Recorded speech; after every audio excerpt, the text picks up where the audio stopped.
देश में इस साल कई राज्यों में विधानसभा चुनाव होने हैं, साथ ही अगले साल लोकसभा चुनाव भी होने हैं। ऐसे में देश में चुनावी सरगर्मी हाई है। इस बीच समाजवादी पार्टी के मुखिया अखिलेश यादव ने पीडीए का जिक्र कर मोदी सरकार पर तंज कसा है, जिसका जवाब अब सुबह सपा के सुप्रीमो ओम प्रकाश राजभर ने दिया है।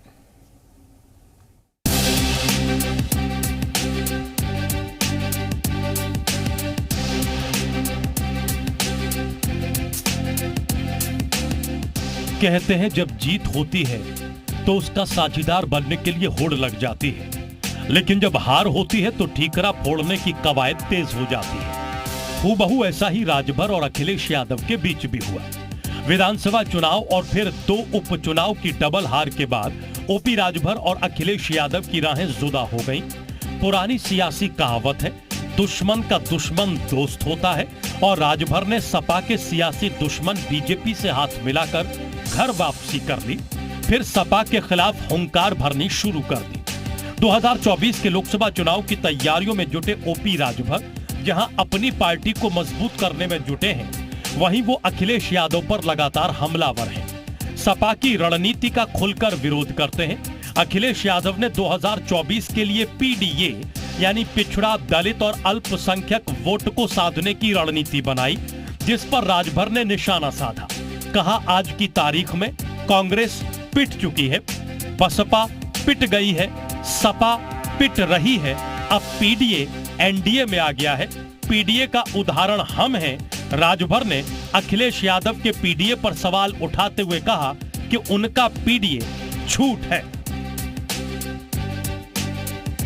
जब इनका नाम हम ले आए तो कई साथियों ने पूछा ये अर्कबंसी कौन जाती है, बंजारा कौन जाती है, बहेलिया कौन जाती है। तो अब उनमें भी जागृति आई है, उनको भी अपने विषय में, अपने विकास के विषय में, शिक्षा, स्वास्थ्य, रोजगार, राजनीति के विषय में चिंता बढ़ी है। वो जान रहे हैं कि समाजवादी पार्टी की 4 बार सरकार थी, हमको तवज्जो नहीं मिली। आज भारतीय जनता पार्टी ने चौहान को राज्यपाल बना दिया, है ना प्रमाण। खरवार को राज्यपाल बना दिया, और तो और विश्वकर्मा को एमएलसी बनाया। वहीं 2024 से पहले राजभर लगातार अपना कुनबा बढ़ाने में लगे। सुबह सपा पार्टी के प्रदेश कार्यालय लखनऊ में बुधवार को सैकड़ों की संख्या में बसपा, सपा समेत अन्य दलों के नेताओं ने सुबह सपा का दामन थाम लिया। सुबह सपा के राष्ट्रीय अध्यक्ष ओपी राजभर ने सभी की ज्वाइनिंग करवाई और विपक्ष को जमकर खरी खोटी सुनाई। समाजवादी पार्टी हट करके सहयोग करेंगे माननीय नरेंद्र मोदी जी को प्रधानमंत्री बनाने के लिए। 2 उदाहरण मैं आपको देता हूं। पहला, बाई इलेक्शन। उनका जो गठबंधन है, गठबंधन के साथ ही कांग्रेस के लोगों ने बड़ा दिल दिखाया, यूपी में बाई इलेक्शन में समर्थन दे दिया, और समाजवादी पार्टी ने अपना दिल इतना छोटा कर लिया, उत्तराखंड में प्रत्याशी दे दिया। सियासत का रंग अलग होता है, जो चढ़ते ही रंग दिखाने भी लगता है। पियर का चच्चा कभी लाल टोपी पहनकर बीजेपी के खिलाफ हुंकार भरते दिख जाते थे। वक्त, हालात और मौसम बदल गया, पियर का चच्चा ने भी रंग बदल लिया। गले में अब भी पियर का गमछा लिपटा हुआ है, लेकिन रंगे वो भगवा रंग से हैं और लाल टोपी वालों को लाल आंखें दिखा रहे हैं। बसपा भी एक राजनीतिक दल है, उसको अपनी पार्टी का विस्तार करने का पूरा हक है। ये लोकतांत्रिक हक है जो ओपी राजभर साहब कह रहे हैं, लेकिन वो ये नहीं बता रहे हैं कि सुबसपा से कितने नेता चले गए।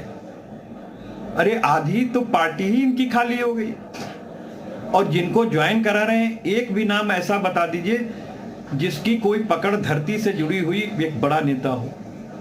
तो कौन से नेताओं को ज्वाइन करा रहे हैं और किसको आप दिया दिखा रहे हैं? सूरज को दिया दिखाने से अगर उजाला हो रहा होता तो फिर दीप ही सूर्य ना हो गया होता।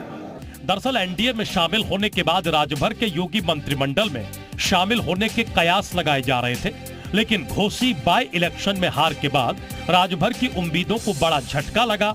ऐसे में राजभर अपनी वफादारी और अदाकारी दिखाने में जोर शोर से जुटे हैं। अखिलेश यादव पर जमकर हमला बोल रहे हैं। ब्यूरो रिपोर्ट, जी मीडिया।